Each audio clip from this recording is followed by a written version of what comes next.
Are you an indie podcast or content creator looking to reach a wider audience? Look no further. Introducing Podcastic, the ultimate podcast network designed exclusively for indie creators like you. At Podcastic, we believe in the power of unique voices and fresh perspectives. We're here to amplify your passion and creativity, connecting you with the growing community of engaged listeners who crave original content. Podcastic is more than just a platform. It's a support system built for indie podcasters, offering a range of resources to help you succeed. From tailored promotional campaigns to professional production assistance, we're here to help you shine. Our intuitive platform makes it easy for you to be seen and heard. We do all the heavy lifting for you. You just show up and create. Plus, with our advanced analytics, you'll gain valuable insights into your audience's preferences, allowing you to refine your content and grow your fan base. Ignite your passion, expand your reach, and thrive with podcasting. Visit our website at www.podcasticlife.com to get started. Podcasting, the home for indie podcasts and content creators. I pray that my love for you is bigger than what my parents have.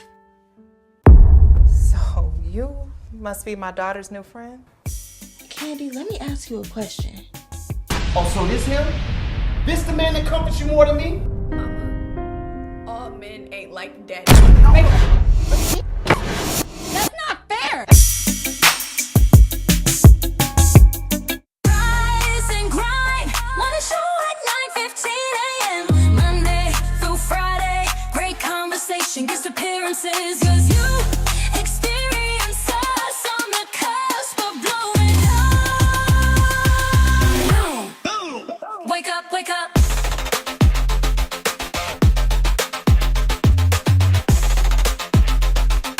Rise and grind, morning show. Wake up, wake up.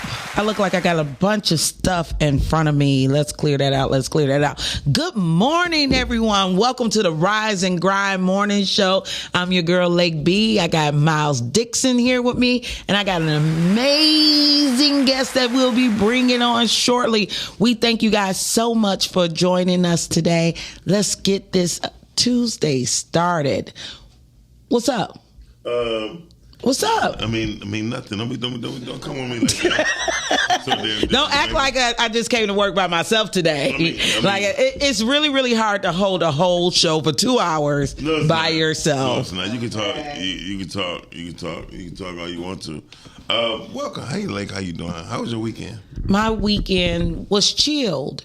You know, life be moving so fast. It was chilled. I had the opportunity to hang out with some college friends, which was really dope. Just an old school house party with no drama. Food, liquor, no drama. Oh, yeah. And then, y'all know I'm always talking about things to do in the D. On Sunday, I finally made it to the Tiff Massey exhibition at the DIA. How was it? Oh, it was great. I think everybody should see it, especially because you can get to the DIA for free. You know what I'm saying? It doesn't make any excuse not to. Right. And during that time, I looked up and it was Hair Wars going on. Oh, wow. Oh, wow. I didn't know it was going on. I didn't see any promotions or anything for Hair Wars. I didn't either. I just, I mean, and a lot of people promoting it. Apparently, a lot of people did because it was packed. Really? You know, it really made me feel like I wasn't in the know because, you know, I'll be trying to know all things deep. Right. But God led me there, and it was some amazing hair. Wow. I even seen Sean P there. Wow. He don't want to talk on the thing, but he here. Yeah, Sean, your mic is on. I'm just going to cut your mic on. Put it on headphones. We don't want to see your face. Yes, right. We want to see your face. We want to talk to you. Yeah. A face for radio. Somebody told me I had a face for radio. Damn, Lisa. Yeah, I you know that's a diss. No shit. Oh, okay. But it was okay. I'm like, you know. You got a face for radio. You know, it's like, but I have a mic and you don't. So I take it. People always find a reason to diss instead of uplift. It's kind of like the Detroit way nowadays. Damn. So it's fun. Hey, it ain't fun. I got thick skin. It's no big deal. Right. That's how I do it. I got thick skin. But I will say one thing about the Hair Wars. I remember being young and getting the opportunity to go to like a show or two, but the memories of seeing those flyers and the newspaper and some of the old hairdressers there, Mr. Willie and Mr. Little, like, was names that was synonymous with Detroit all over the world. And to see that recreation was great. What was inspirational to me, and I left, but I saw the video of it, was the guy who do hair. He had his oxygen and still, I said, that's how I want to be, still working. Still doing working. what I do. And I said, and what's his name was there too, Billy Carson. And me and Nat Morris was talking. He said, Sean, he 80-some years old. I said, wow. Yeah, I said, I didn't know he was. I said, that's the man. I just remember seeing all his stuff back in the day. Yeah, I seen that oxygen take. I'm like, happy you can't smoke in here. Hey. But he was moving. But he was moving, and he was actually in the moment. And he was getting up and down on a step stool. He did this amazing hairstyle. It was braids coming all out of everywhere. And when we first got there, he just had the braids going. He hadn't added any pieces. And I walked up to him, and one of my girls was like, you should add some squiggly lines. But he was already adding the curls. Right. And I was like, you should add a picture of my grandparents, my mom and my dad, because that looked like a family tree. Wow. But the point of that, and he was like, you know what, young lady, that's a great idea. Because nice. It is a part of our roots. That right there on Sunday, and I appreciate the DIA for allowing the culture to be a part of their establishment, because a lot of times these museums, including the one that I work at, is whitewashed. But like me and another guy was sitting around thinking, we said, wow, the sadness is this is great, but they wouldn't allow us to be in there back in the day. Right. Yeah. So that was the craziness, and we worked that. Yeah. Come on, right? I'm like, we wasn't even thinking about that. And listen, I put like this: DIAs mean don't enter. Okay. And that's the reason with DIA and don't enter. Who's the N in an A bar? I don't know. What? I can't stand it here. Good morning, Miss Alice. Good morning, Sean. Oh, you're here. Good morning, Rhea. Good morning, Richard. Good morning, B. Keith and Eandre. In case y'all don't Sean, know, thank you for showing up and Talks with Todd. Right. In case y'all don't know, Shani is not here. She's actually on the screen. And and her of all people. What you say, Shani? You can't hear me? Good morning, y'all. Now we can hear you. Now we can hear you. I was like, my mic's not even blocked. Don't do that. Good morning. Good morning. Good morning. And you of all people should know how to center your microphone and camera. So come closer. Tell her to come closer. I'm just messing with a little closer. I don't think it's on fire. Am I fire? You are fire. And you're not in the center. There you go. Oh, now you're worse than me. Now you're all off. Anyway, so we got a special guest in the building today, other than Sean P, because Sean is always here. And he's special. He's very special. Very special. We got none other than Miss Renee Dre. What up, though, Dre? Hi, Miss Renee. Yo, roll up and roll in here.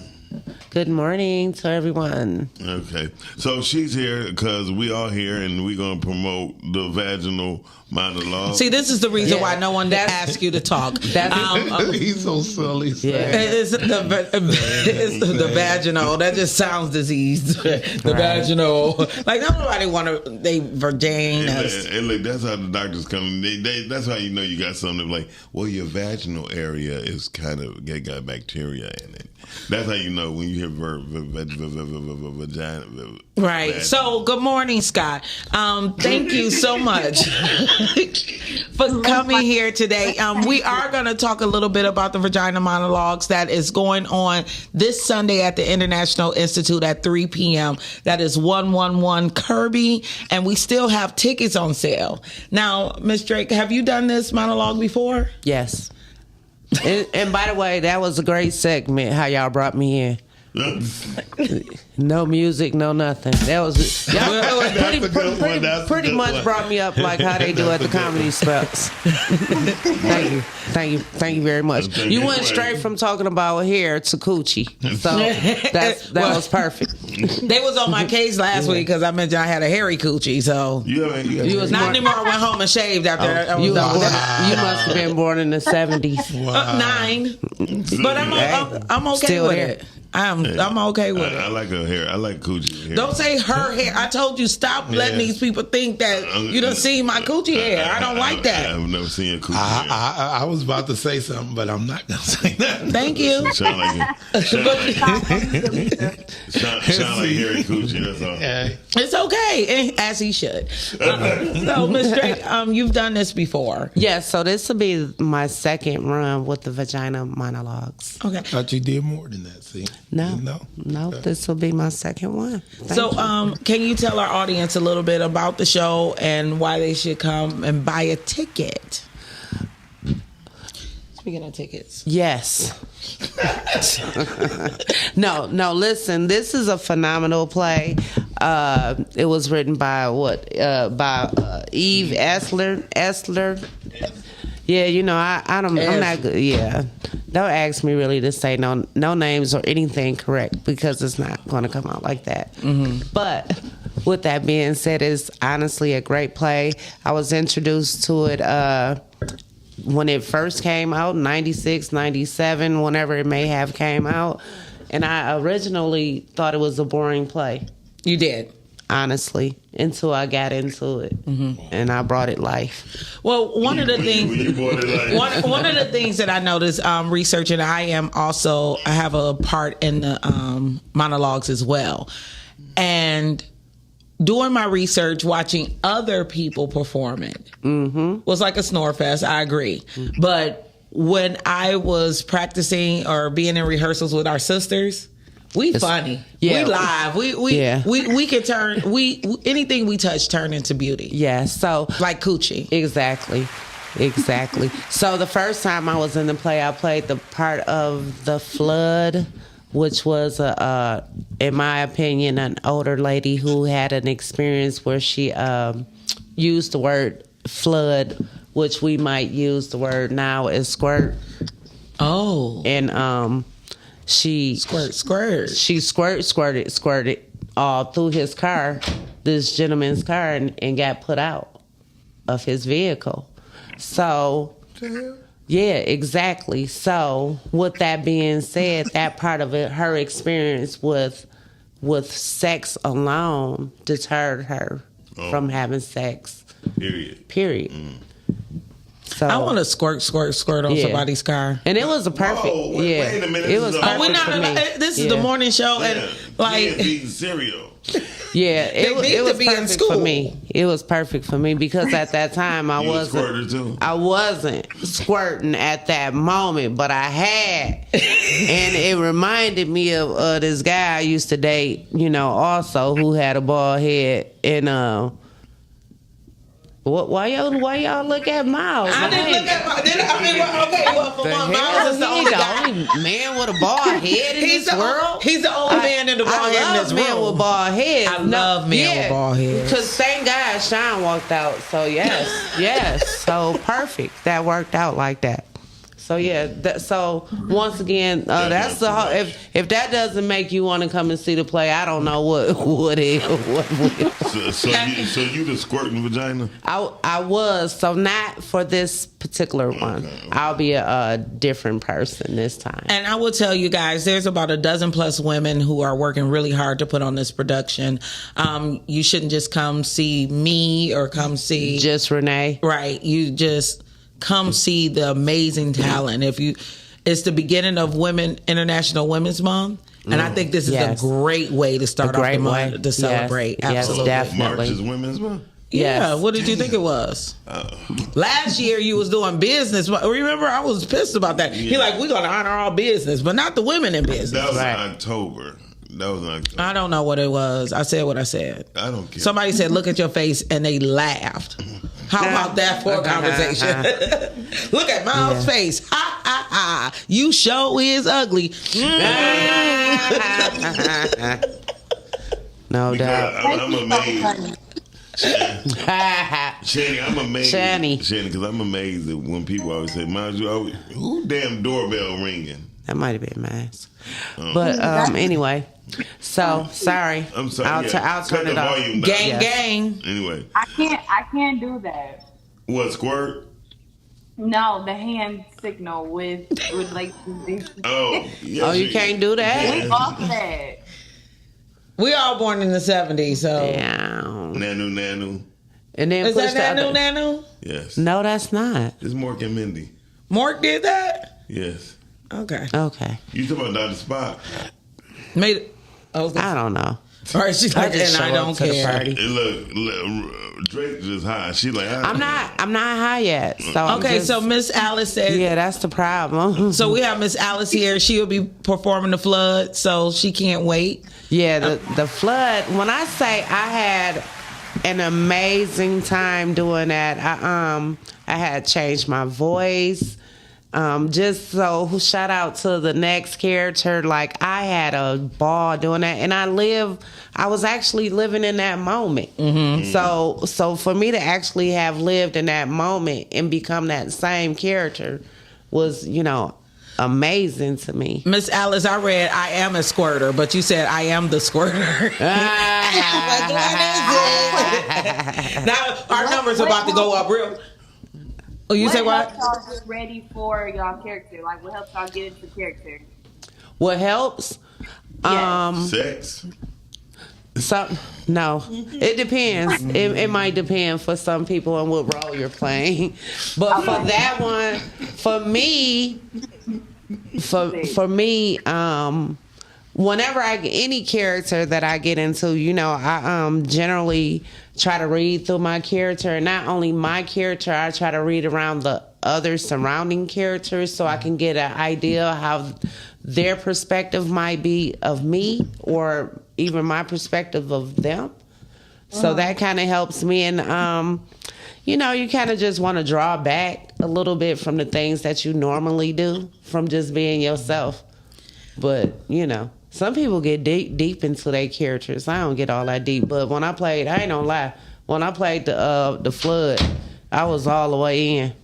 I was dreaming and doing all types of stuff, crazy thing. Women, I don't think we really realized. Huh?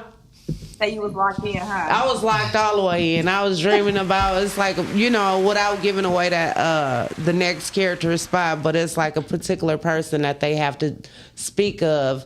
And when I did it, I spoke of particular, people at that time too. Mm-hmm. So, I had to really, really visualize that happening. Mm-hmm. And it did. Well, I mean, speaking for myself because you're not in it. Yeah. No. Why you? Penis monologue. Okay, we know that, but can we get through this? I think the penis monologues might be nice. Please write it. Shandy, hard to write. Y'all so silly. I'm going. That's a good one. Your thoughts might come quick. I'm not prepared. I'm scared. I'm nervous. Don't be nervous. Don't please be nervous. Don't. Please don't. Just enjoy the moment. Even though the producer's here, don't fire me. No, don't be scared. Be nervous. Don't be scared. The one of the reasons why I wanted to do it is because I enjoy the stage. I enjoy the nervousness. I enjoy putting myself in that position because I do get nervous, but it's the accomplishment of getting up there, doing a great job. I mean, I know I'm not going to fail me, which is why I wanted to be a part of it. Unlike being in a film or everybody trying to be in a Tubi movie or anything, it's like when you get the opportunity to be on stage and stand in front of people and you got one shot, that is euphoric. Yes. You almost forget that you were up there until after it's over, Yes. So for me, that's what I'm preparing myself for, that accomplishment to say I did it. And one of the reasons she wrote it, Eve Ensler, is because she wanted regular people to just come in, enjoy the moment of being on stage and telling their story. And that's all it is. Yeah. It's telling the story. So Miles started writing. And I actually wanted to write something because I didn't know that this was something that was written. Yeah, I started writing about my own coochie. When I Hey, remember we said that we were going to do that at one point. We said that we're going to write our own. Let's write our own version. Write our own version. It's been around. I learned from it from Frankie Darcell when she said, "Sean, you ever heard of vagina monologue?" I'm like, "No, what the hell are you talking about?" And I had to Google it. His show was a play that's been around a long time. Sean, what made you want to produce it and put it out? Because he loved coochie. No, we was Miles, the great engineer. The clap ain't never been that loud before. Y'all sad. Like I said, Frankie Darcell turned me on to the play. I had never heard of it. And then once I started talking and different people were saying, yeah, it's been out and different people done did it and all that. You know, Sherry Shepherd had a thing where she said she was in it with some other people. It was her and Taraji. Yeah. But that's how long it's been around. Mm-hmm. And so next year we'll do celebrity vagina monologues. We are doing that now. What are you talking about? Oh, yes. That's what I said. The majority of the women that you have in there. No. And next year is going to be celebrity. You so loud. So someone said the Pink Chronicles. That's another one. I think somebody else did that, but I don't know who. Yeah, I'm not up on They that. want to know why you're not on camera. You holding up a flyer. What are you doing? Right. Yeah. Duh. Yeah. Thank you. Because I've been on camera so long. That's why. No, also, we're going to be honoring Chantanique's music over on the east side. They are still open. Are they moving on up? Yeah. They've been around a long. Well, they do U-Haul now. Is that? Are you being sarcastic? No, but that's fine. You said they was on the east side, but now they moving on up on the east side. That's funny. With U-Haul. They have to be at least 40 years old. Yeah, they've been around a long time. Right. And they've been a great service to the community, to the people in the industry. And they still going. To them. So shout out to Barry and Joseph. Go ahead. I was going to say my family opened up a record shop in 1980. What was the name of it? Future Funk Records. Where? And we were on 7 Mile and Greenfield between Prevost and Foyer, right across from the MBD Bank. And it was a penny candy store. Everybody heard. We used to do summer concerts and everything. I say that to say, like, I remember Chantanique still.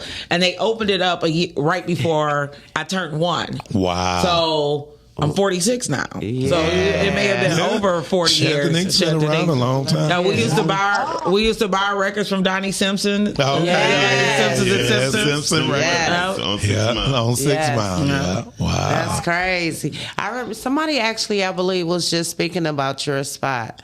The record shop. Somebody was trying Future to Funk. Get us all to remember a particular place, and I'm like, I've never heard of it. Right? Yeah, but I was in the music. You know where that tattoo place is? Yeah, right there. That was us. That was it. That whole spot. Gallery Tattoo. Is that the name of it? Yeah. It sits right in the center. Where the hip hop shop used to be. I know. Well, we were next door to the hip hop shop. See, I remember the hip hop shop. And the chitlin spot was right down there. Still right there. Wow, it was a chitlin spot? Yeah, it's still right there. Never heard of it. I gotta look. Spot. I gotta look. Wow. Eminem, my uncle used to do summer concerts. So like when Eminem them first got started, they came and performed. They used to come there and break dance every weekend. He used to play Purple Rain every weekend for the kids. He spent $1,000 on a VHS. Wow. So he could have after school movies. That's crazy. Speaking of Purple Rain, on March 5th, it's their anniversary. Right. And they're playing it in Adobe for the first time in the movie theater. How many years was for that movie? I think 40 years. 45. Yeah. 40. That's crazy. And this is the anniversary this March. So AMC doing a one night only. Going to the Purple Rain concert. She like, I don't know what that means. One of the people from my school went when I was in middle school. That was crazy. What'd you say, Shanny? Right. Around the wire, I'm learning a lot. She's learning a lot. Did she ever see Purple Rain? Hell no. That's sad. It was just on TV the other day. Right. I remember her saying she didn't see something. Yeah. Shani don't watch movies. No, she need to watch that. Yeah. Yeah. It's like a long music video. How about that? Okay. It's not a movie. It's a music video. We're working with something now. Yes. And it's an amazing. Shani is still 7 years old on her taste buds and her movie selection. That's sad. Yeah, you got to watch Purple Rain. She's seen Lion King 100 times. Well, anyway, y'all, I've seen Lion King 100 times. Don't be that person. Your son was watching it like that? What? Or you were? My son wasn't alive when the Lion King came but out. I thought you was making him watch it. It came out because the Lion King came out. I was 15 years old. Okay. So it became a part. That was the first time I was actually second time because E.T. I cried like a baby. Oh yeah, when I was 5 years old. But that was like the E.T. first. when I was little. Yeah, I cried we went to the Mercury. Okay. I can remember that day. too. Well, to see E.T. Yes. No, you didn't. I can't remember what My mama theater took I you went to. No. But my father was asleep and I was watching the movie. I'm like, E.T. going home? Daddy, E.T. going home? I remember saying that to him. And that's funny. And I done been to the show plenty of times with my son. I'll be knocked out sleep. Be like, okay, hurry up, movie. Hurry up, movie. Get over with. I like going to the drive-in so I can fall asleep and wake up. Wow. Yeah. And start back over. And nobody there. You be like, Yeah. Oh, I done did that before. Plenty Woke of up in the times. morning time, like 6 o'clock in the morning. Yes. I'm like, I didn't sleep that long. And then they play the movie until the last person go. I'm like, how that's crazy are y'all? Yeah. Everybody said, hey, Shannon. Fort Miami. Yeah, and that's it. And Yeah. I promised myself this summer that I was going to patronize the Fort Wyoming more so they won't close it on us. They was talking about closing that? No, but anytime people stop showing up, you know what I'm saying? That's how we lose so many businesses. They have plenty of people who show up every day. Okay, I didn't know that. People who can't afford hotels. Yeah. Probably. Yeah. Wow, Right, they ain't More think than about that. likely, yeah. Wow. I mean, that's where I used to go. Wow. Yeah, funny. And, Sean, it's Sneaking in the trunk. It's the best place to have a vagina monologue. Okay, let's go right into today's topic. Today's topic is dating outside your comfort zone. Should you do it? What does that even mean, Shani? So dating outside your comfort zone would be maybe going for people that you wouldn't typically find off rip attractive, or that's somebody that's not your type, but they just come in and things just flow. That's what I mean, dating outside of your comfort zone. Something that you wouldn't normally do. Maybe it's, hey, I don't want to date a guy with kids, but then a guy with maybe 1 or 2 comes in, change your life. So that's what I'm saying. Just dating outside your comfort zone. Should Lay you that or would dick you? down. Well, Shani, it sounds like you're coming from a personal perspective, and you cannot mix personal with business. I tend to find out that I date outside of everybody else's. I date outside of everybody else's comfort zone. What you mean? Like later on, my friends tend to tell me like, "Girl, you knew he was ugly. Girl, you know he like. Why would you? He was sassy. Like, but I got a habit of liking who like me. There you go. So But you should. So you guys would date outside your comfort zone? no, I don't be knowing it at the time. Yeah, I don't think that you know at the beginning.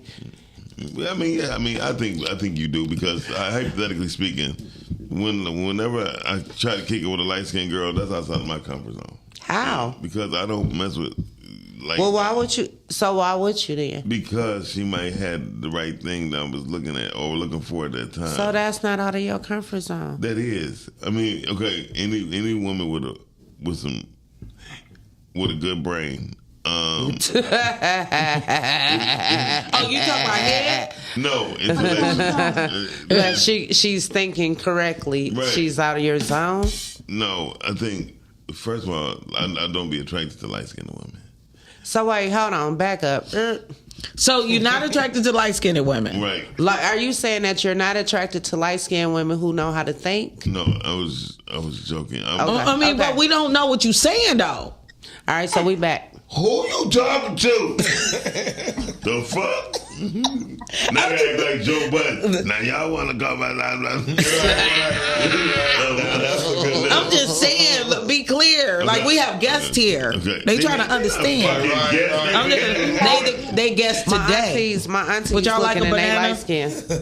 We didn't offer y'all any refreshments. You calling me something? That's how you do it. Right. Black History Month. Would you like a banana? She like, you want your little monkeys here? Take a banana. Okay, Shani, have you watched Remember the Titans? No, we not. stop it. Hold on, Wow. and we're not talking And about what does that have to do? What's You the brought topic? up the We're banana. talking about a topic, sir. It just came up to me. So That's That's why you need to have that podcasting day, so people like him.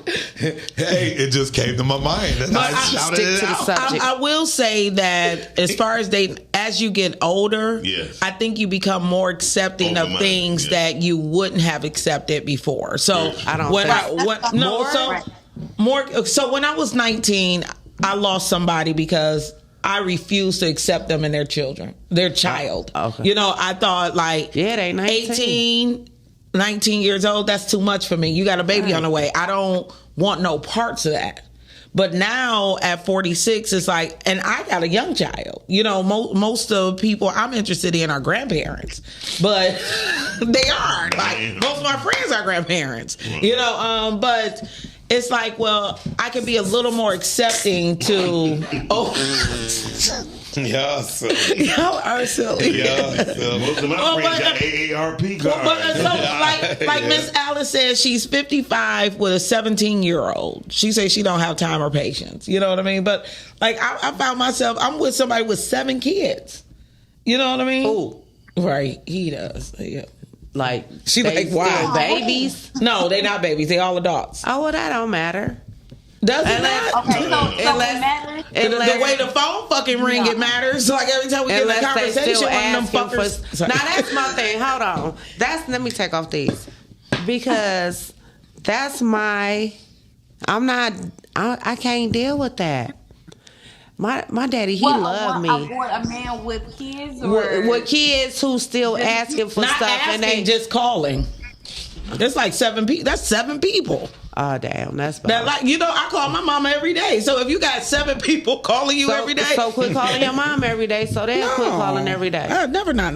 So that's the same thing. Exactly. So, but as long as they're calling, I don't know. So my whole thing, you like calling and asking and begging, yeah, like begging, like asking for something every single day, and that nothing wrong with it.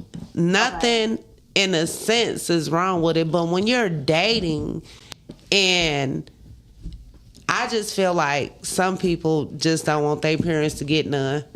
Well, Scott said most women, I can't stand guys. I'm sick of you, Scott, already. He said most women don't date outside their comfort zone until they almost reach lonely or the desperation point. Oh, no. Or it finally kicks in. I agree with him. I can you agree. do? I can agree with him, too. I'm not. Because I'm not gonna never do that. So forget what he's saying, and he's absolutely incorrect. Nobody likes you, Scott. Because most women, they're going to get to the point where they don't care about none of that. They're not going to date you at all. No, not period. That's what the only thing, the only is no desperation in it because we're not dating you. Period. Right. And not saying him. He said lonely or desperate. Listen, once again, the words coming out of my mouth, they're not going to date. Period. But I'll say this, like, I definitely didn't choose my situation off of loneliness or desperation. Right. I found a great person. Yeah. And I realized throughout my years that I was possibly blocking my blessings. Yes. But, you know what I mean? By saying, like, I don't date somebody who does this, or I don't date somebody who like this. Do's this. I said, do's this. She be blocking her blacks all the time. Because she be like, he light-skinned it. She like, you don't like light-skinned dudes either, do you? No. I don't, but that's what I'm saying. Like, she got the Drake effect. It's the Drake effect. No, she makes personal business. Don't do this shit again, Shannon. What you like? She said she tired of talking to you. Bye. Oh, bye. All of us? Damn, you could have told us you had a time. Bye. I'm sorry. It was, yeah. We got started late. I understand. Oh, you got to leave. But it does. I think people like body types. You know, what I seen the other day, or I read that a man wrote that a man would prefer a 7, you know, that treats him well. Because most guys aren't really concerned about the makeup and this, that, and the other, and the artificial bodies and things like that. And people think that you guys make that up, like you just want to hit something. No, you know? I mean, no. It's not about hitting. It's about being peaceful and having a good mindset when you go to bed. You know what I mean? Mm-hmm. And laying next to someone you really care about. You feel me? Mm-hmm. And they understand that you got gout. And I'm talking about my type of woman. Okay, so a woman that understands you have gout. Yeah. No, seriously. Can be ugly as long as she laying next to you. I don't care how anyone looks, as long as they treat me right and as long as they like me. But if she's light skinned, that would have to be God sent. So when we say out of our comfort zone, so like I said about the dating, like with kids, with grown kids. I mean, I'm at that age where I would expect your kids to be grown. Right. I would expect. People say that to me too, and I think those who have dated me and accepted my son was dating outside of their comfort zone. How old is your son? He's 13 now. Oh yeah. Yeah. I've been a single mom for 10 years. So especially when people have left me because of the age of my son, But, no, that's bullshit. Yeah. I don't think that men, I don't know. I do like light-skinned guys. I did like light-skinned guys. Shut up, Calvin. I was talking to you. Hybrids too. But dating not our. So what about interracial? Can you ever date? Because men could date an Asian chick. No, can you? I know a lot of guys from the military. That's all they brought home. I don't want nothing because that's what they was at. And married. Married and took care of. That's what they was at. I get that, but we were home waiting. Right. We were still home waiting. Yeah, but his penis was hard in Korea. So what I'm trying to say, what I'm trying to say is that I only want a black woman. I don't want none other than a black woman. If she's not black, I don't want her. And it's because of ethnic background. Mm-hmm. Because I know how her family gonna feel about me. I know how they gonna look at me. Mm-hmm. When it comes to other races, the black man is the lowest on the totem pole. So really? Hell yeah. So what about you as a black woman? I don't really care, but I love black men. Light skin, dark skin, brown skin. I like that. I never was interested in seeing like an Asian man naked. I don't even know what that body type look like. But it's some fine ones on TV. Mm-hmm. Like Shang-Chi from the Marvel movie, like he could get it. Or it's one on Grey's Anatomy, he can get it. Bruce Lee could have got it. I would have loved some Bruce. I would like Bruce because I like just a man that's kind of like strong and dominant, but Jackie Chan even went through a cute phase. Well, here's something Miss Alice said. She said only want to date alpha masculine healed men. Well, y'all gonna be waiting for a long time. For what kind? For healed men. Healed men. Alpha masculine healed man. What does that mean? Nothing. Yeah, nothing. Right. If he's a man, he is not healed. I believe that. He's sick. No, he's not sick. No. But he might be going through a journey. No. Most men go through journeys at all life. Yeah. No, especially after the age of 35. Mm-hmm. They go through a journey. And it's just like the rites of passage. You have to go through this in order to survive, because the best time you're going to have in your life is from 55 and higher. Right. But you got to get there, right? Mm-hmm. And most people don't know this torment. I tell people, if you believe in sleeping for 20 years of your life, you got to believe in healing for 20 years of your life. Right. Absolutely. Right. So that's something, I believe that's something we have to really we have to think about. So I had I will meet gentlemen who complain about their girlfriends or significant, whatever the case may be. And generally, they're like what they say they're looking to move on. Mm-hmm. So with that, they'll say things like, she can't do this, she can't cook, she can't do this, she smoke a lot, she drink a lot, she not focus. She only want to do this. I want that. And I'm always just like, how did you get there? How did you get there? Like because you had to have known the first the day. vagina monologue. Is that the vagina monologue? Exactly. That's what it come down to. And then I'm like, so you want her to change, but you don't want to be. Listen, you don't want to change. It says when man finds a wife, he finds a good thing.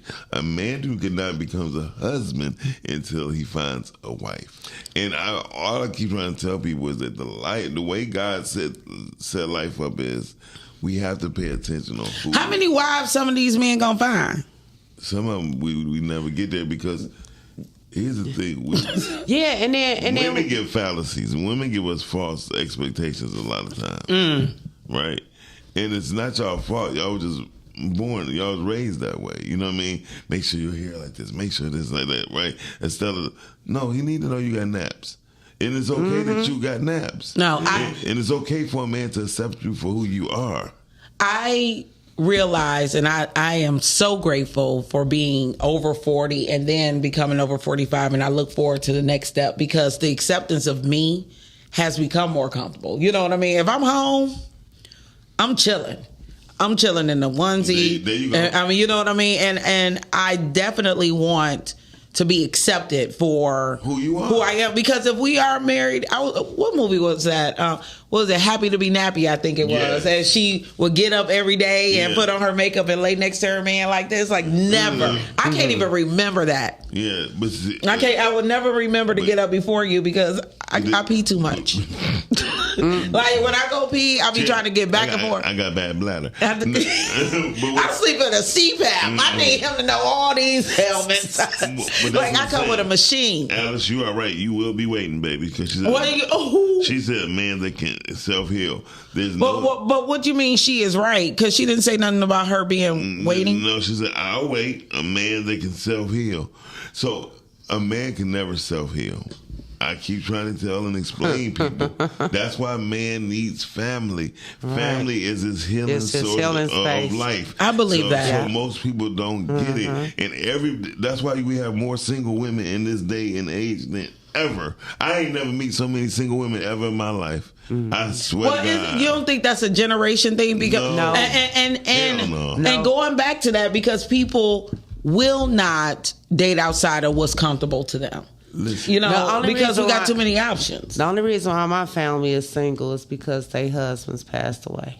Oh, yeah. But and same with me. Yeah, you know, my fiance passed away. I know why. Why just? I don't believe in that generational. Me neither. Because why? Yeah. Why? You just. I just see more and more. I see less women married. Do you think it's because of what Miss Alice saying, like a man got to be healed, so this and the other? Yes, but she is never healed. That's what I'm saying. How you know she ain't healed? You don't know that lady? I ain't talking about her. I do know Alice. I do know Alice, but I ain't talking about her. But what I am saying is, women demand things that of men that they don't have of themselves. No, that may be so, but just like in the same case, what you just said is the same thing I said when I went into the segment about it. The gentleman who I speak of say the same thing. She can't do this. She can't do this. But what are you doing, sir? Because the only thing that you're saying is, I want a house. I want to build. He's a mama's boy number one. You talking about? And you think that's a mama's boy? Hell yeah, I guarantee you. But it's not just one particular man. It's several men. Are they mama's boy? I don't know one way or another, and I haven't even got to that because these aren't the men that I'm dating. These are just general speaking.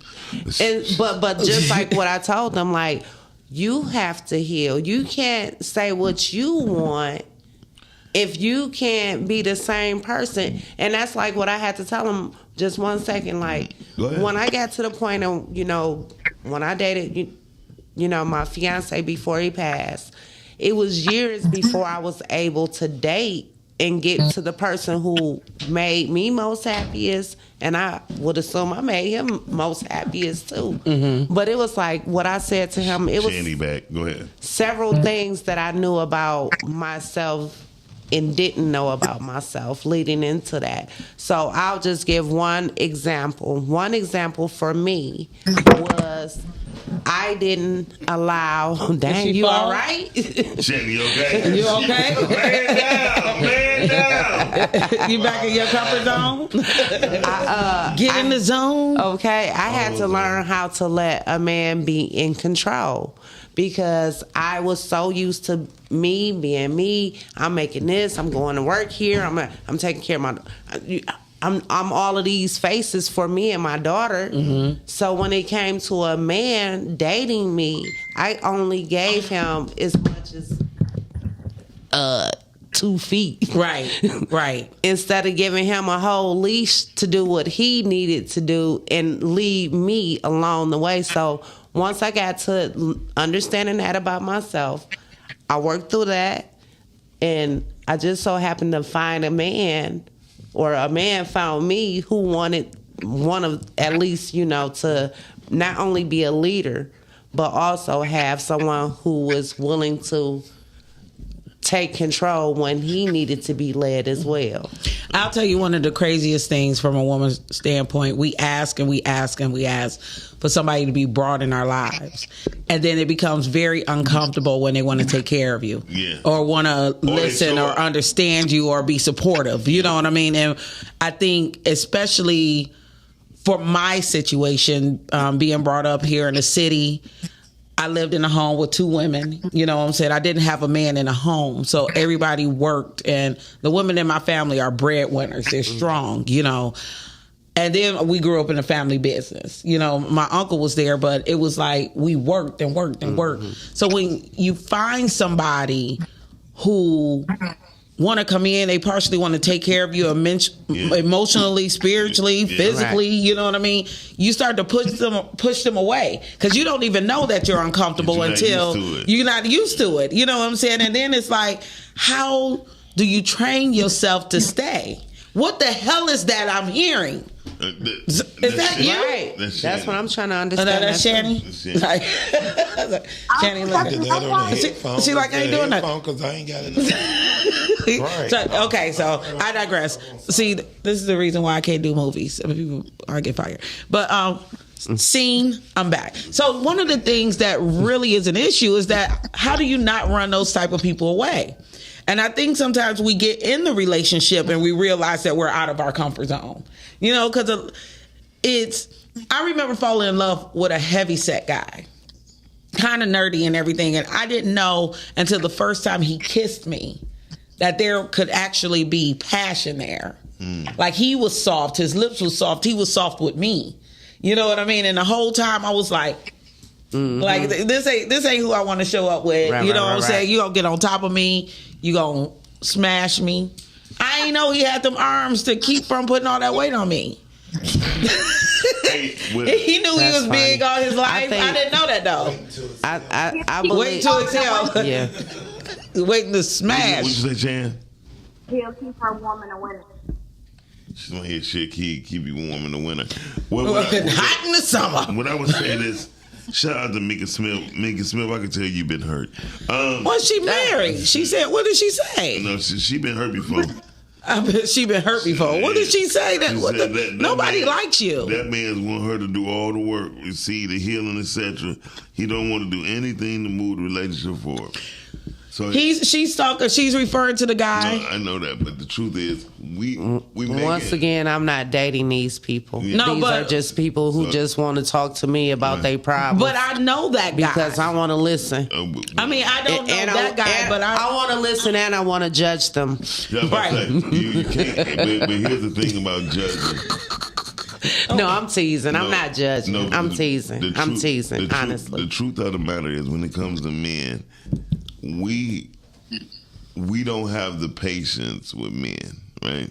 We only have patience with women because women are a delicate flower, right? And really, that's bullshit. But how do you learn that? Every man I know. I'm gonna show you how I learned it because I am one. And I'm not asking you how did you learn it because you're speaking on it. I'm saying as a woman, how do you learn that men need to be cared for? Because you start listening. I'm about to say, you have to listen. I just thought you said because I cut him off. I don't want to listen to him. No, and I'm sorry, but But that's just why these men can come to me. Call you because you're going to listen. Because I'm going to listen, Yeah. and I'm going to care about what they have to say. And they shooting their shot at the same time. And they are definitely shooting their shot. But when I tell them what's the truth, then they feel like they're being judged. No, and I'm not judging. I'm just telling you how I'm caring for you, my brother. Yeah, but see, at the same time, here's the thing: when people call you and ask you for advice, first ask them, do you want to hear the truth? Because if you don't want to hear the truth, get off my phone. Because if they not coachable, it don't make no difference. It don't make no difference who they are. They just wasting your time. Well, I'll tell you, it's easier to listen to a friend or be there, supportive, and listen to their story. I've often told numerous of guys that I've been dating, like, if you were my friend, I could probably hear you better. Yeah. But when you're doing this to me, it makes me feel real uncomfortable, and I don't want to be here. Well, what doesn't make you feel uncomfortable, because some of the things that you might have to realize that they did it with the misconception of you. See, a lot of men, I don't know what that means. Meaning, a lot of times men make mistakes on who they think you are or what they think you can handle. Hypothetically speaking, when I was in that community, what community was that? The swinger community. What did y'all swing on? These nuts.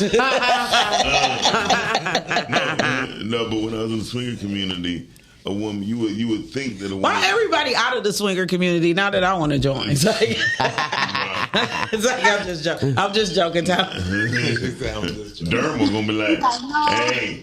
So no, but seriously, you would think that they can handle certain things, right? In reality, they really got into it because they thought you were into it, right? But at the same time, men and women have a communication gap and a disconnect at the same time. You feel me? You might say, Miles, I want to make sure when you come in the morning, can you take out the garbage, right? Yeah, I came in the morning, but I ain't left back out neither. But you come downstairs, now the garbage is there, and you bitching at me because I ain't take out the garbage. It's a communication gap. The disconnect come in when you bitch about it, and you have the same body to take it out and say, baby, next time, I need for you to take out as soon as you get in the house. As soon as you walk up, put in the door because the garbage man. So but I ain't gonna do that. Exactly. I mean, you take out the trash like you're supposed to. Why does that have to be a thing when you know when trash day is every week? Because they're just like kids, and not no disrespectful to men, but it's just like a kid. You know every week. I don't know for women, but we'll say dishes. Every week we got to do the dishes. All right, when we come home, we want to go and use the bathroom. We want to go play in the hair. We want to do our homework. But mama like, goddamn it, I need to cook. So why would you do all of those other things? But in your mind, you're like, no, I needed to do my homework first, because if I don't do this homework, I'm not going to be able to process it. So Shani, let me put. They not adults. Hold on, wait a minute. In some cases, hold on, we are adults. However, in some cases, what I would say that's is why. Let me go directly to the point. I said I'm gonna take out in the garbage in the morning, meaning I'm not gonna let it. I ain't let the garbage man pick it up before it goes. I just take it out before you went to work, and you were so disappointed on the point of where I need it out before. I don't want to touch the garbage, and I don't want to do that, and that's cool. So you don't have to touch the garbage, baby. I'm gonna take it out. It's gonna get in the garbage can. You know what? I had the same conversation with my son last week, and the garbage man came early, and guess who had garbage in her trash for 2 weeks? Me. Because my son like, I just do it when you wanted me to. I normally do it before school, and I'm like, but I asked you to do it last night. And then the garbage man decided that he wanted to be overzealous and overachieving his job. That came through at 7 a.m. Right. Now my son looking like, No. And so you know what I had my son do? His ass would have been wheeling that garbage can to the next goddamn gas station. Right. Throw that shit in the garbage. Yeah, but to the next block. So, we have a caller. Hi, caller. Sorry, Mika. Good morning, folks. Oh, Dorian. Good morning, Dorian. Good morning. Turn your radio down. Turn your radio down. Good morning. Good morning, Dorian. I would love to see, we have all these different flexes, what we call these different trends in our community. I would love to see us have flexing going to see psychiatrists, because we're a collective of damaged, traumatized people walking around as adult-sized children with trauma issues that we lash out either violently or we shut down. And I would love to see if we would embrace sitting on someone's couch in group sessions, getting this out healthy, because as a collective, we are so far from each other right now.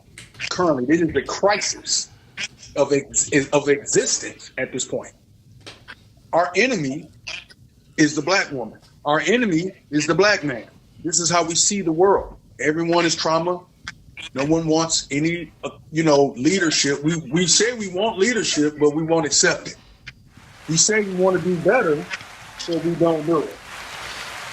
So here we are, 2025. We've allowed a dictator to take over. And we are no close. If something was to happen right now in the United States, where it would become where we would have to protect each other, we would probably kill each other trying to get over to the other side. I don't believe that. I do. Well, I don't care what you believe. I just said what I believe. I don't care what you believe. And so what? I know you are, but what am I? I agree with you partially, Dorian, but at the same time, you have to believe in sitting on somebody's couch. I personally don't believe in counseling. Really? I don't. I don't believe. Get out. What'd you say, Shannon? I believe what you put in is what you get out, and I don't think people take it seriously, or they just do what they need to do within that hour of therapy or whatever the case may be, and they don't use those tools outside. Right, they're not doing the work. Right. Well, see, here's the thing. I'm not saying that you need a counselor to guide you through your life. No. They're just going to set the guardrail of learning how to express yourself, to get that stuff unbottled. Because once we unbottle it, you can continue to live your life. Once it's off your chest, it's almost like confessing to something. Right. There's a lot of trauma that is going on just sitting in that room that will never be discussed with someone if they feel uncomfortable. Right? So the best time to express that, just to get the guardrails going so you can start healing. I'm not saying you have to stay in counseling. No. You get what you get out of it, but you have to do the work, like Shane said. I have a question for people who believe in counseling. What makes you think that they're a counselor? Right. Oftentimes, doesn't the counselor suggest that you take that trauma and issue and make it right, or talk to the people who's causing it, or getting those things off your chest, or doing that walk? No, they tell you to keep it to yourself and hold it in? They don't say. Or let it go? No, there is no, first of all, letting anything go when you're running from it. This is, what I see black folks doing? What we do? We run from our fears. We always try to escape every day, whether it's alcohol, foods, drugs. I'm going to take a trip to go sit on the beach and waste thousands of dollars, but my financial situation is terrible. That's not running. Oh, well, yes, it is. Y'all full of shit. What is it called? It's called a vacation. No. It is just a vacation. And I suggest vacations over therapy. Of you need to go and decompress in some other places. But how is it that you're going to run when you come back? Wherever you go, your problems will be there. So I believe because I see it. Because people, when you are a collective of people, and you are just a consumer to the world, that is your only work to them, other than them locking us up and making us pick cotton again and be slaves. See, hear me out. Oh, okay. If you're just a consumer and you don't financially have anything, and everyone is the problem except you, that's running from your problems. And That is you a no narcissist. accountability at all. And I see it. And you don't have to take a vacation. That could be part of it. That's why I say all drugs, food, just escapism. But from your this is issues, the because issue that's I trauma. have. I see people go to counseling and they leave and jump right in the bottle. Hold on. You know what I mean? Like they're So- not fixed. So I mean, so they're not true. But- They don't want to put it in the work. but like They don't Miss have to Brooks work it. said, most I know. people aren't honest when they go to counseling. I know. You know, they just want to tell everybody they got a therapy down. I mean, they like, I go to a therapist. You need to heal Well, yourself. that's because of the misconception, and that's because just like church, like they say the bad people go to church. What are you getting out of it if you're doing all the sin in 6 days a week and then you come here on Sunday to get your salvation? But you're still not facing your issues. But that's my point with a lot of people. When you go to therapy, when you change your life habits, when you do all these things, you shop at different places, whatever you decide to do to better yourself, it is for self. It is not for clout. It's not for bragging. First, we need to realize how we do the work internally. How do we take care of those things with the people it truly affects? Not telling people, well, this is what you need to do to be better. This is what I'm doing to be better, because ultimately you have one life to live. And that life is yours and yours only. And then you go and you take those issues that you have, that damage, and you make it right with those that you need to make it right with. Well, And a lot of times, you know, going back to why people are uncomfortable and this thing and other, because it's things that happen inside your home. But people are so busy talking outside their home to different people, telling them what they need to do, that they still is negating the fact that they ain't healed. And then the money gonna run out. Like I heard Steve Harvey say, this lady went to therapy for 25 years. Yeah. Well, therapy ain't working. You shouldn't have to do nothing for 25 years. well, here's the truth. Here's the truth. Whose truth? I'm about to say. Here's my truth. No. If there's a problem in your home and you're the common denominator, 9 times out of 10, you're the problem. And if you're the problem, you need fucking help. And a therapist is the only thing that can possibly help you outside of that home. They might just need Jesus. And Jesus don't always work. Jesus take breaks, apparently Monday through Saturday. So how easy it is for you to prove my point? I don't know what you're talking about. All we came on here to talk about was dating outside of your relationship. I don't know how we got here.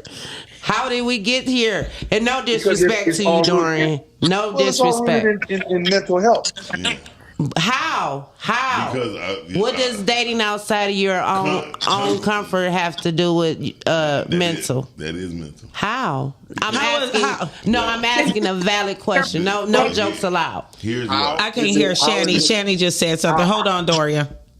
I think it's mental because you're changing your perspective on how you're choosing to look at. So why would you need to go see a therapist for that? No, we wasn't talking. No, Well, not necessarily that ain't how that question came about. You wasn't keeping up. So I'm with her, so I must be back here. Both of y'all are time out. Then shit, this show is over. There's a couple ways you can listen, but when you listen to respond, you won't hear exactly what someone's trying to tell you. I don't know what you're speaking of, sir, because I believe that I'm totally healed. And not totally healed because I'm still living. So there will always be something new brought to me. Always. I do respect the things that you're speaking of, and I believe that some people do need to get some type of counseling in some places. So once again, when I asked the question, I just wanted to see that if I am or am I not on topic. If we're speaking of... No, we're going into the fact that a lot of things people don't look at what's going on mentally with them in order to either get out of their comfort zone. That's how. That's not no. Oh, so I mean, it's a good explanation of how we got here, but that's not. So how did we get here? Dorian called. No, he started talking about people going to therapy. He said that we needed therapy. Answer the question, right? What was the question, Yes. Dorian? you asked me what is the correlation with mental health and picking and being in your comfort zone, dating outside the comfort zone. I did. I'm saying she just asked that, but that's not how the call started. No, the call started from me saying a general statement that we, as a collective of people, have so much trauma. Yes, exactly. We will flex Cardis, Cokes. No, we do not. Not everyone. When you clearly, there are a lot of us in our community that are suffering from mental illness, and you see it every single day. And he was saying, hey, let's not address it. Let's keep it on the low. Let's keep saying I'm healed, I'm self-healed, or I don't need any kind of guidance at this point. Because guess what? Anybody that comes from no kind of guidance will look at things. Excuse me, sir. Now you're trying to take one below the belt. That was not what was said. No, because now you're speaking directly to me because I asked you a direct. Excuse me. Pardon me, because this is a talk show and you call here and you've been on the phone for more than 5 minutes as a caller, and I am the guest. So once again, I asked you, why did you perceive the conversation that we, whomever it might be, as a nation, as a whole, black people, white people, Asian, as everyone, because not only black people go through this. I can't concern myself with when you say, how? Because if we're dating outside of our comfort zone, for some, the comfort zone might be dating outside of your race. Okay. And to say that someone that has no type of guidance, I don't know if you're speaking directly to me or not. I don't know. So I'm just asking a question. The question once again was posed. How did we get to the point of saying that we need counseling for dating? And it might be mental. We might get down to the breakdown of that. So once again, in the beginning, we said, what is out of your comfort zone? Well, the whole thing was, and y'all can go back and look at it. We were saying, Lake said it, you said it, Shady said it. It's certain things that we don't like about people. No, I didn't ever say that. It's not about you. It was us. She said that wasn't her type of guy. Shady said she don't like light-skinned guys. I never said what type of guy I liked or not. It wasn't about you. That's what he was saying. No, but you just said, I said it, Lake said it, and Shani said it. You said things that you don't like about somebody, didn't you? No, sir. I never. You never said nothing? No. One thing, the only thing I said was a man with grown kids still calling. I don't think that's a mental thing. So what I'm saying is, it might be because it might be due to something. Listen, it might be due to, you just said she didn't listen. That's what men like. So listen for a second. What I'm trying to say is, he was saying it takes certain types of traumas. There's certain traumas that we have in our life that triggers shit like that. And I get the triggering part. Yeah. And I get that. And the only thing that I was saying is that you don't necessarily have to sit on somebody's couch. Everybody, 6 billion people, 8 billion, however, don't have to go sit on somebody's couch to recognize that is from past trauma. That's just recognizing that I made a mistake back in the day dealing with somebody who always had people begging around them, and I don't like it anymore. I don't think that my statement has anything to do with mental. I think that I just don't want to be bothered with a man who has kids who still calling, begging for something when you know that your daddy in the bed about to get his dingaling probably sucked on super wet, and you're calling because you. I think something triggering you right now. No. and because your mama done said call your daddy. You're right. No, that ain't got nothing to do with mental. Going back to the comfort zone, and I think a lot of times, like Shani said, doing the work. You know, we may have mental blockage or something. I'm so glad I'm not engineering today. Go ahead. No, geez. You know, I don't know. I'm reading the comments, and everybody is like a 50-50 thing. Some people are saying yes, do therapy. Other people are saying therapy is like, how did we they get don't to agree. therapy when we're talking about dating outside of our race? Because Dorian had brought up, I just said. How did he bring it up? He wasn't the commentator of the comment. It wasn't about being the commentator. He had brought up the reason why we date outside of our. A lot of us don't date outside of our comfort zone because of past traumas. No, he said black women and black men hate each other. Yeah, which to me, that would bring a case up to date outside of your comfort zone. Because if we hate each other, why wouldn't you go? When I see people with white women or white men, I'd be like, oh, they don't like black people. That's just me. Y'all know how I feel. But I'd be like, black people ain't your comfort zone apparently, because you over there eating potato salad with raisins in it. Like the kids' hair ain't combed because nobody know how to take care. The grease is too greasy. The water is too wet. You don't know how to comb this baby's hair. Because they be trying all different things and the baby's hair still be effed up. If it was nappy, you could braid it. But now that it's not nappy, you can't brush it. You know. Okay, I digress. I was just letting you no, go. But I'm just saying. I was just showing you. Yeah, that. you need some mental help. I need some.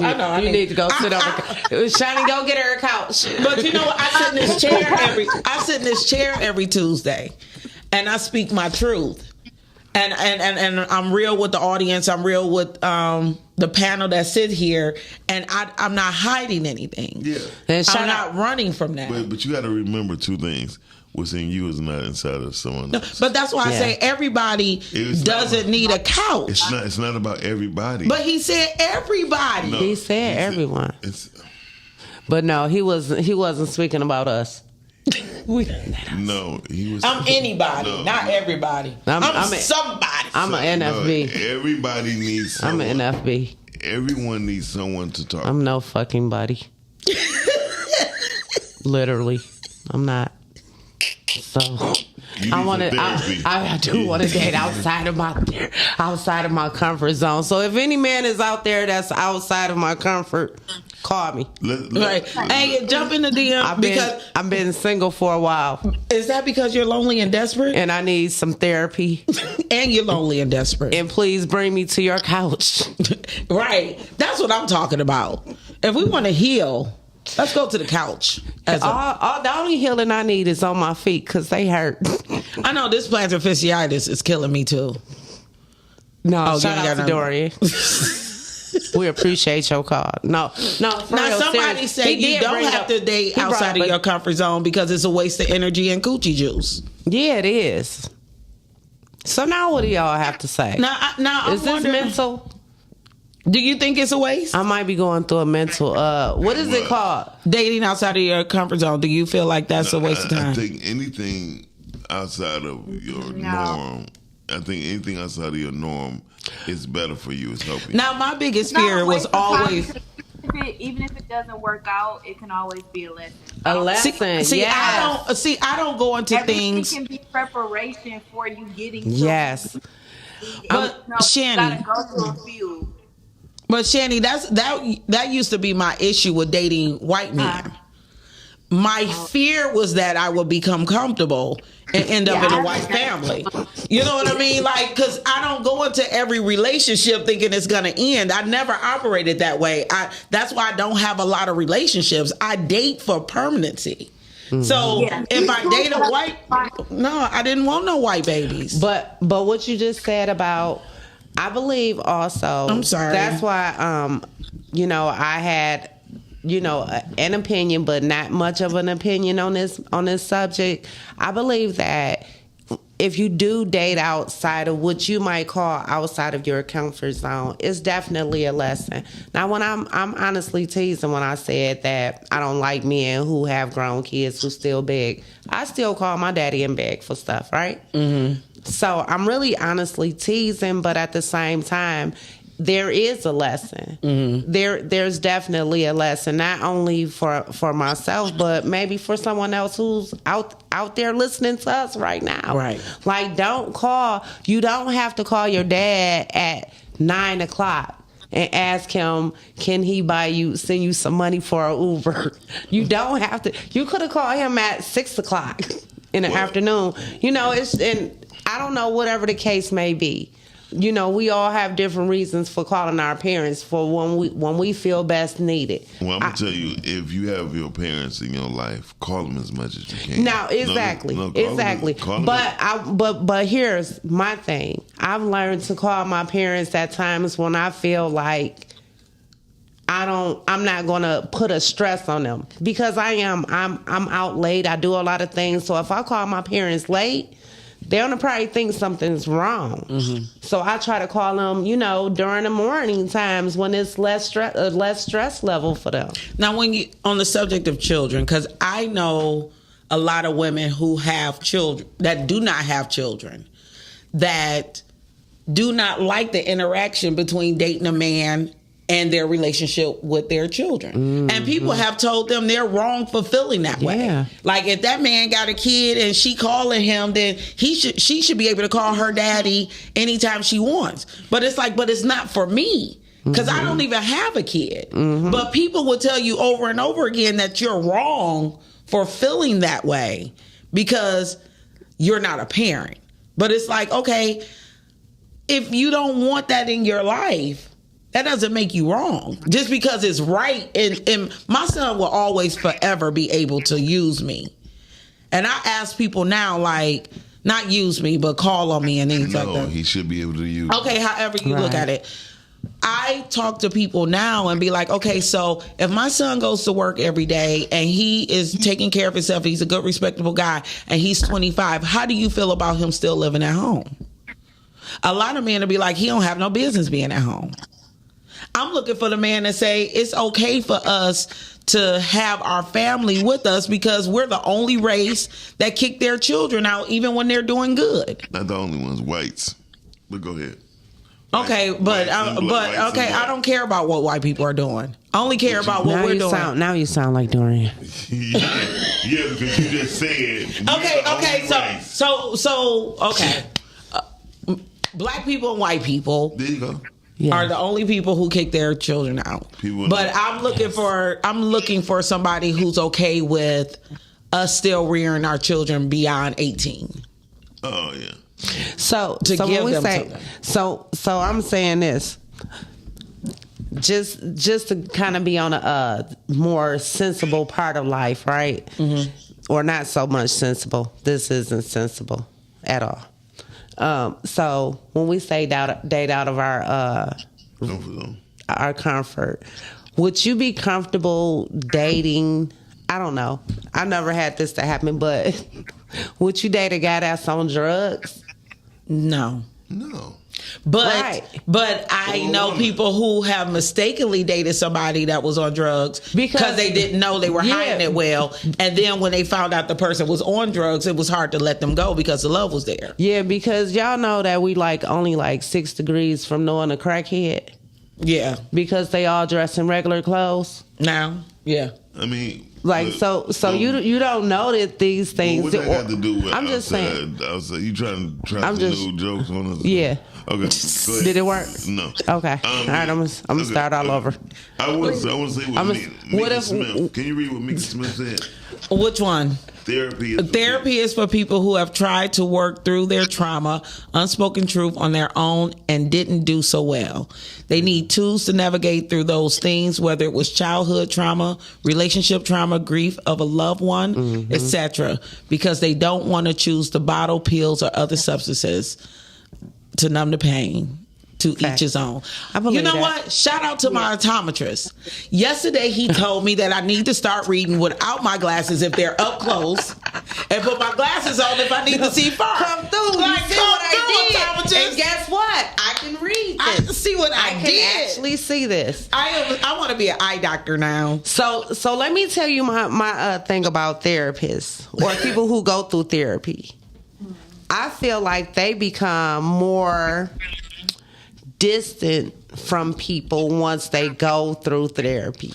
I think they'd be more distant to the people that they've been around. That might be because those people bring hurt. You say what, Shani? That may be the stage in life from where they need to be. Like separation is not always a bad thing. It's to help you. No. I understand that, but what I'm saying is like you have to be a part of society, right? In some shape or form, right? But then they'll always exclude themselves out of situations where they probably most might be needed. It's necessary. And it's like, so if you went through this therapy, how can't you bring yourself in this position to make sure that the therapy is working?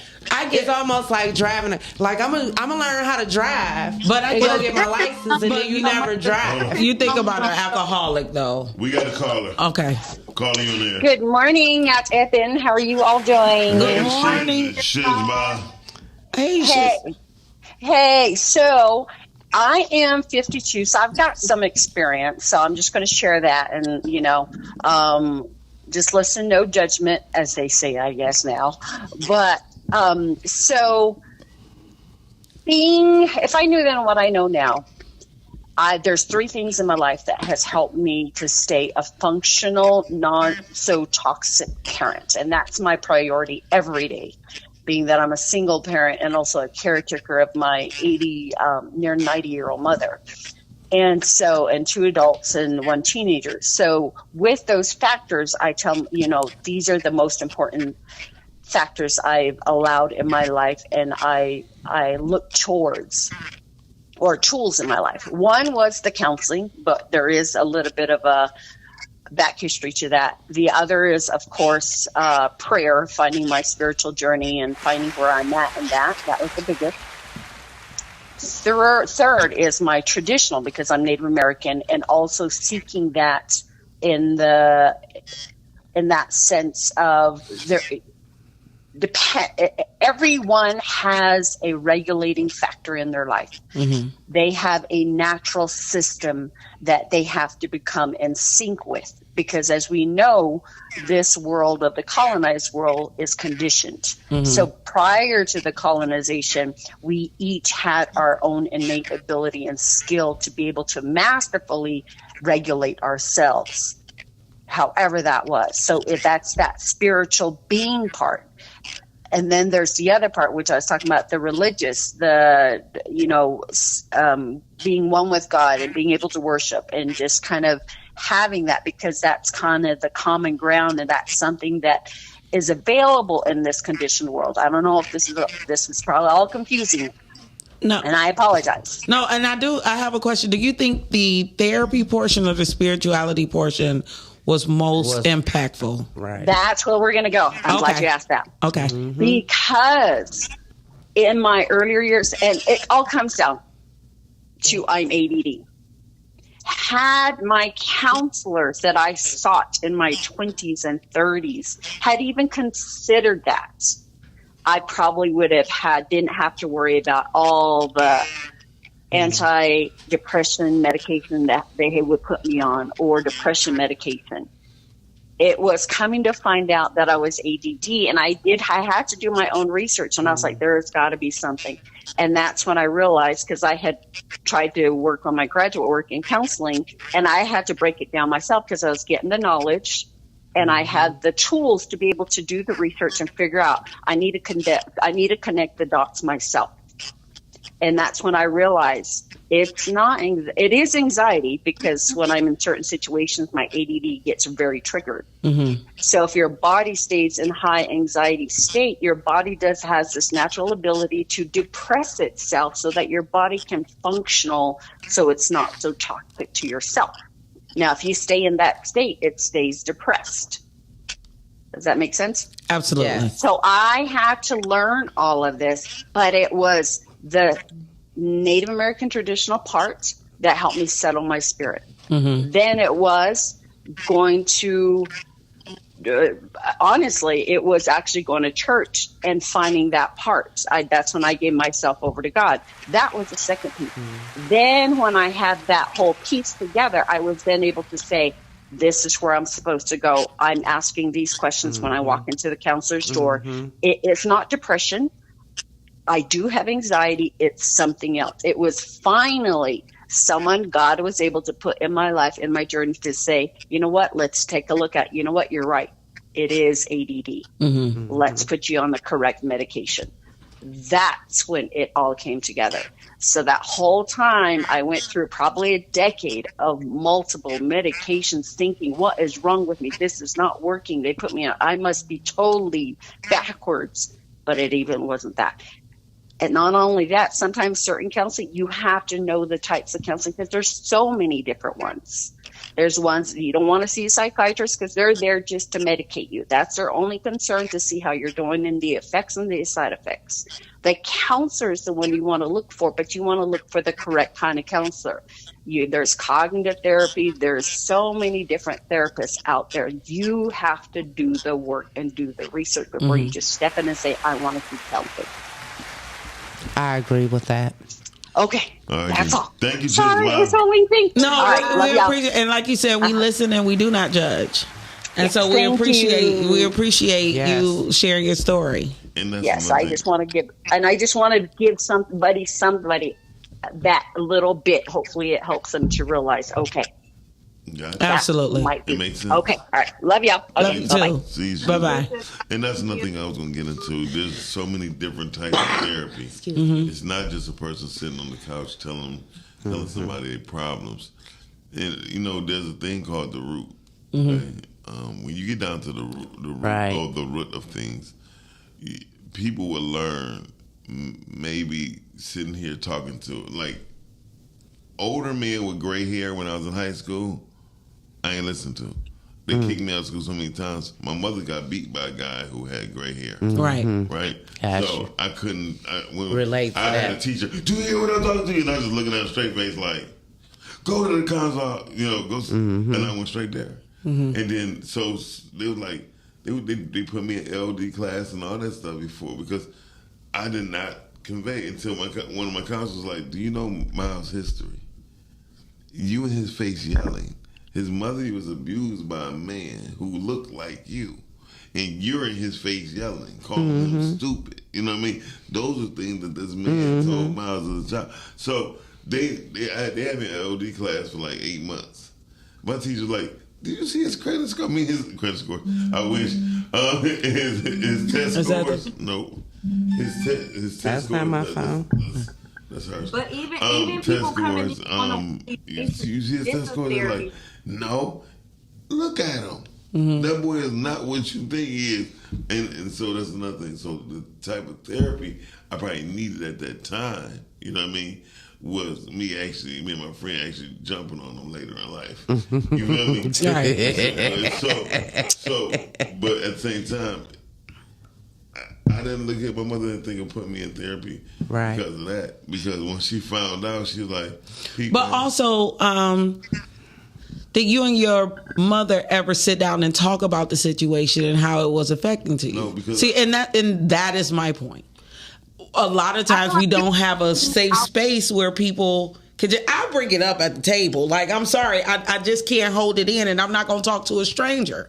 My family, and I've lost a lot of family because of it, and it makes people uncomfortable, but we are going to iron these things out because it affects our family and our home. And I get it, but I was able to tell my cousin, because I don't know if you've seen somebody who have got domestic violence. It's hard for them to talk about that. Period. And to see my mother hurt, I didn't want to talk about it. Yeah, do you so my to your cousin said, like, why are you getting kicked out of school so much? You know what I mean? Your mother need me to talk to you, because normally he come just whip my ass. But now I'm older, so ass whippers is thrown out of the play. So he's like, tell me the truth, what's really going on? And then when I told him, I said, he reminded me of Bill. He's like, huh? So he knew how to communicate that to my mother. Me telling my mother gonna look like she failed me. And then she going into this depression state, or going into this situation like, or get upset or whatever. And she ain't gonna take it out on me. But to see my mother sad at any given time as me as a child wasn't on the table. And I knew how he made her feel. The mention of his name.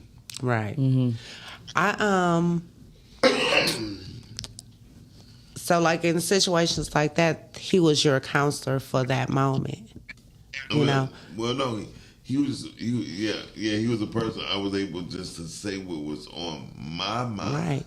But he didn't have to counsel me about it. He just had to fix the situation at school. I'm gonna get a therapist. I mean, you might have to, because sometimes I don't. I just want to be like everybody else. But that's cool. If you No, it's not cool. Yes, it is. Because everybody's doing it, you shouldn't have to do it too. Why do you bring it up? I'm just saying, because we keep talking about therapy every time we get on the subject. Nope. Okay. About dating outside of your comfort zone. No, you brought it back up. No, I'm just messing with you. You was reading the comments, but anyway. Yeah. Dating outside your comfort zone. She is talking. Sorry, go ahead, Shane. I had to mute you. I'm sorry. Go ahead. Sorry. I see for past about 3 minutes. Oh gosh. It's okay. I was asking you, Lake, do you vent to your friends? Do I visit my friends? Vent to my friends? Yes.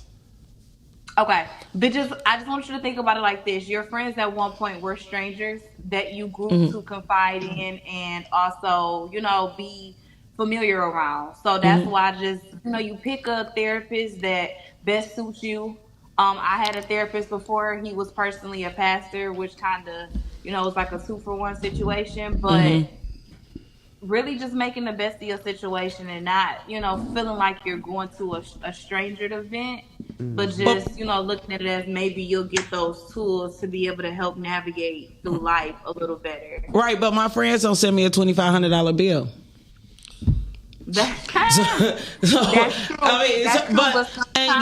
Yesterday, like, I'm starting to, when we talk about dating and things, like what I realize is when you're in a relationship and you're trying to get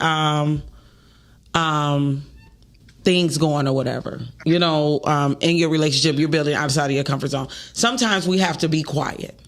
Sometimes we can't express everything we need to express to somebody, especially when they're new and you're learning them. So I will call up a friend and say, hey, listen to me.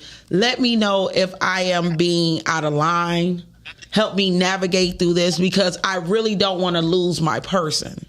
I think a lot of times we need to understand change in ourselves, pray on it, talk to the right people about things, but it just doesn't have to be therapy.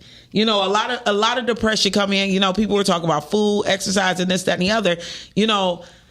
I started lifting weights. You know what I mean? And I was like, I'll lift weights. And then people were like, well, what you need to do is cardio. No, I am doing what makes me happy. And my mind is clear and I'm thinking well, because I knew I needed a source of something to make me feel differently. So between the books and the weightlifting, I'm starting to feel better about myself, my mental health. I'm starting to think clearer. You know what I'm saying? But I was able to identify what I need. And like people crazy than an MFer to say you don't need a vacation. I am paying for one now because you need vacations, you need vacations, you need an overnight getaway. Everybody needs a moment of clarity where they can just be alone or with their favorite person. That's what I think everybody needs. I think everybody needs that beyond freaking going to sit on somebody's couch. Take that $2,500 and go to Aruba.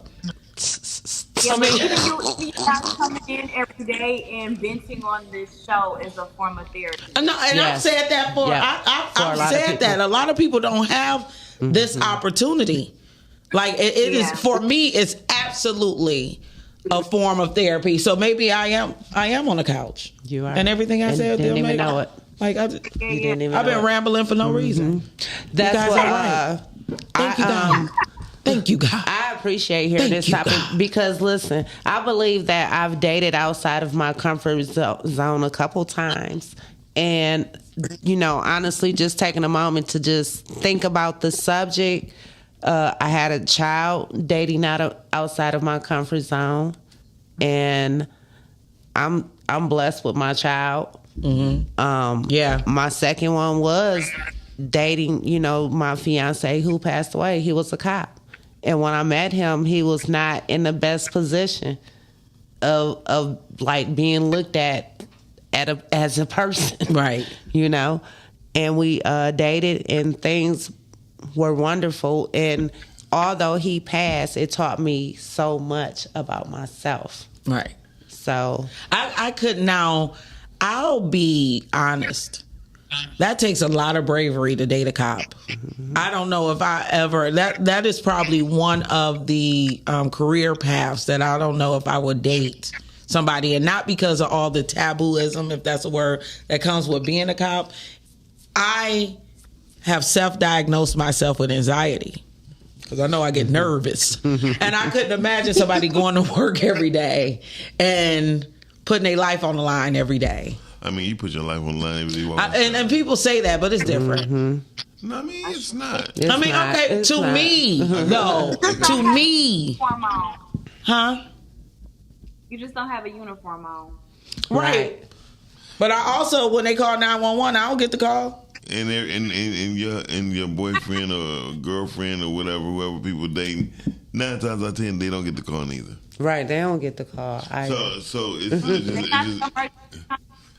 it's my dude was a surgeon, so he'll have to show up after everything was over. What you saying, Chantel? I said they not the emergency contact. Right. So, do you have a career path, or do you have a career that a person could be in that you would not date? Yeah, porn star. Really? I want to date no porn star. Yeah, I think that's gonna probably be for everybody. But even like for me, like with me doing a comedy, it's hard for some, and then I'm sure for some of almost a lot of women that are in entertainment fields that's on camera, it's hard to find a man who's, not only comfortable with you doing this, but he's also like pushes you out, right, like, and supportive. Yeah, that's the word I'm trying to say. Okay, yeah, that. So it's kind of hard to find one in the two or whatever the case may be. Well, let's find the 3 and the 4. What's going on March 2nd? So on March 2nd, we have the Vagina Monologues. Thank you for bringing that all back. She's lady number 2. And yes, I will be playing lady number 2, which is, she's just basically just telling you a synopsis of the vagina and of all of these things. So I'm really excited. It's an amazing group of women coming together to put this play together. You'll see myself, you'll see Lake here with me, and along with, I can't wait to see.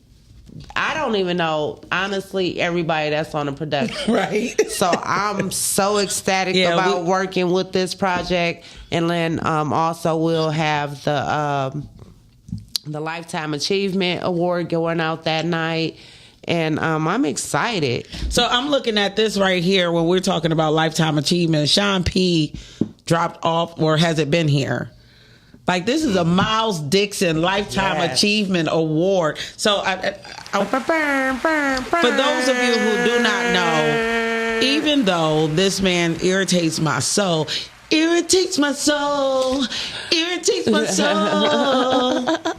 he has done some great work in the city of Detroit, and he keeps doing great work. And apparently, Sean P.